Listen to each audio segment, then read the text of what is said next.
Bon, il se trouve que quand on est rentré sur le plateau devant de l'investisseur, on était quand même un peu... ça a fait un drôle de lancement parce qu'on a eu droit à une remarque qui est pas très agréable quand tu rentres dans le plateau. On a entendu un des investisseurs dire Ah, on est à l'hôpital psychiatrique. Bon, tu dois passer outre pour pouvoir lancer ton pitch avec la bonne énergie et pas être déjà un peu deg quand tu démarres.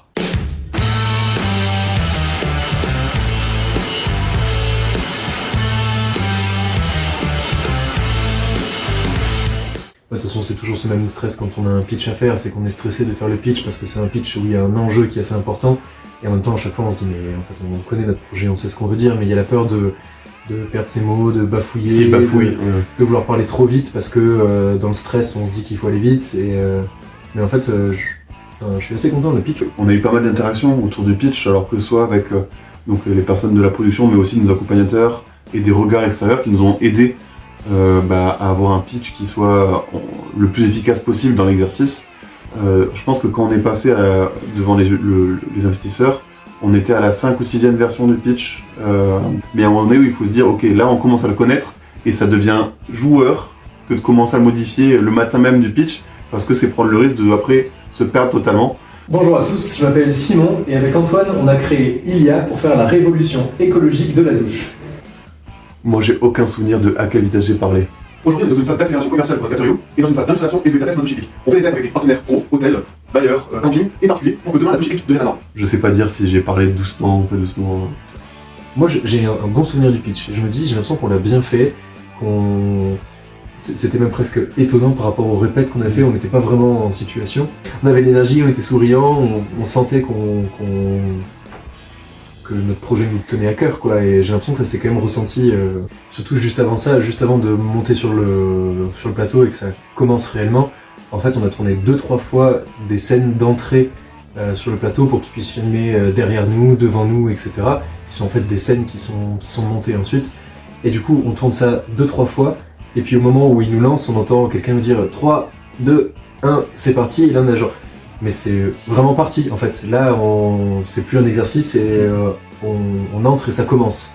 Ce qui a été dur, c'est qu'en fait, on entre sur le plateau, on se place là où on doit se placer, et en fait, ils continuent à parler entre eux et à faire des remarques et à dire ah bah tiens, apparemment ça va parler d'eau, ça va parler de douche, etc. Et toi, tu dis mais à quel moment je commence? Parce qu'ils vont pas me dire toi tu peux y aller, donc à un moment, faut réussir à prendre la parole, quoi, et dire bon alors je commence, je m'appelle Simon, je suis avec Antoine, et donc je pense que c'est pour ça que ma première phrase elle a été peut-être un peu dure à lancer, c'est que j'étais là genre à quel moment je leur coupe la parole et je suis mal poli, ou est-ce que j'attends qu'ils me disent bon tu commences, et au lieu de se prendre une remarque sur l'hôpital psychiatrique qui est jamais très à l'aise, quoi. Et du coup, j'ai cru comprendre que vous étiez censé passer à 14h, mais que les choses ne se sont pas vraiment passées comme prévu. En fait, au début de la journée, tout allait bien. On est arrivé à 9h alors qu'on était convoqué à 11 parce qu'on savait qu'on avait un temps de préparation pour déballer et préparer la douche cyclique et des éléments de notre décor. Et puis c'était volontaire aussi d'arriver justement en avance pour pas être dans le stress, parce qu'on sait qu'il fallait découvrir un peu le lieu, qu'on allait être en relation avec beaucoup de monde sur place. Et donc petit à petit on se prépare, et puis on a des gens qui viennent nous poser la question, est-ce qu'on est déjà passé au maquillage, est-ce qu'on est déjà dans la tenue avec laquelle on passera sur le plateau. Donc à ce moment-là, on dit bah non, parce que tant qu'on doit encore préparer quelques bricoles, on va pas tout de suite s'habiller et se préparer. Et puis de toute façon, on passe à 14h, donc c'est pas très grave. Jusqu'à ce que quelqu'un arrive et nous dise alors en fait, changement de programme, vous passez à 11. Et donc en fait, en gros, on nous annonce vous passez dans 1 heure. On n'avait pas encore tourné les petites scènes d'avant-passage, on n'était pas habillés, on n'était pas maquillés, on n'avait pas eu le brief plateau. En fait, il restait presque tout à faire. Et là, ça a refait monter la pression d'un seul coup, et j'ai l'impression de pas avoir touché terre et de pas avoir vu le temps passer jusqu'à ce qu'on monte sur le plateau. Le plateau, on y est passé dessus vraiment très rapidement. C'est là où on s'est rendu compte que en fait, la feuille de décor qui aurait dû être derrière notre douche cyclique pour habiller comme elle aurait dû l'être dans une salle de bain, et ben en fait ils n'ont pas reçu le décor qui devait être derrière, et donc elle s'est retrouvée toute seule sur le plateau sans rien derrière. Donc on verra comment ça ressort à l'écran, mais elle n'est pas bien mise en avant par rapport à ce qui était imaginé. C'est vrai qu'on a eu très peu de temps même pour vraiment voir le plateau et le décor, la scénographie qui avait été faite. Et en fait, j'ai très peu de souvenirs de la scénographie parce que j'ai pas l'impression de l'avoir vue terminée. Et il finissait de la préparer quand on se préparait à rentrer. Et donc on rentre sur le plateau, on n'a pas le temps de regarder le décor et faire ah il y a ci, il y a ça. Donc je suis aussi curieux de voir ce que ça va donner à l'écran parce que j'ai pas vu la scéno quoi. Il y a quand même un côté un peu imposant de les voir les 5 dans leur fauteuil quand on arrive sur le plateau. Mais en fait finalement, je pense que le fait aussi nous d'être debout, eux assis en train de nous écouter, on sent qu'on est quand même légitime à leur parler et de toute façon ils sont là pour nous poser des questions. Enfin en fait l'interaction se passe très bien et mais ça fait forcément toujours un peu rigolo de voir des gens, être en train de discuter avec des gens qu'on a plutôt l'habitude de voir derrière notre télé.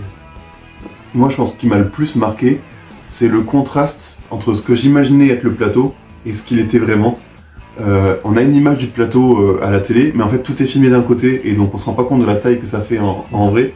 Et là, d'être au milieu de tout ça, de voir les caméras d'un côté et toutes les lumières qui arrivent et effectivement les 5 investisseurs et la scénographie derrière nous, il y a un côté, on se sent un peu petit et certes on a notre place et on est là pour parler de notre projet donc on n'a pas trop le temps d'y penser. Mais je trouvais ça perturbant de se sentir au milieu de quelque chose qu'on connaît, mais pas du tout avec le même point de vue d'habitude. Donc ça c'était assez drôle. Et finalement, la rencontre des investisseurs, c'est pas ça qui m'a le plus marqué, parce qu'effectivement ils sont assis dans leur fauteuil de jury, et c'est plutôt l'entrée dans le plateau qui est, je trouve, plus intimidante. Mais je trouve il y a une 50aine de caméras qui sont en train de filmer dans tous les angles, devant, derrière, qui sont fixées sur les têtes de chacun, etc. Donc c'est vrai que ça fait impressionnant quand on rentre sur le plateau. Mais en même temps, une fois qu'on est face aux investisseurs en train de discuter et on est dans un échange, On les oublie. On oublie un peu. Alors moi, quand je me tournais vers toi, je voyais quand même le mur avec quelques caméras au fond et j'essayais de pas les fixer. Mais effectivement, on oublie assez vite qu'il y a autant de caméras qui nous regardent et c'est finalement rassurant de se dire ok, on déroule les questions-réponses et ça rend plus naturel. Il y a aussi des caméras qui nous filment de derrière et donc qui voient nos doigts s'entremêler de stress, ou bien une caméra à gros plan qui fait que quand je sors le capteur ILO et que je tremble, je me rends compte que je tremble, je le tiens à 2 mains. Ouais, c'est sûr que c'était intimidant quand même. Ouais, mais je suis pas sûr est-ce que c'est le côté caméra ou c'est le côté face aux investisseurs qui met ce stress. À ce moment-là, on était en plein dans le pitch, donc on était dans ce moment qui était préparé, répété, où justement on avait peur de se planter. Donc je pense que c'est plutôt le stress de pitcher plutôt que le stress du plateau. C'est l'ensemble, c'est un mélange de un peu tout.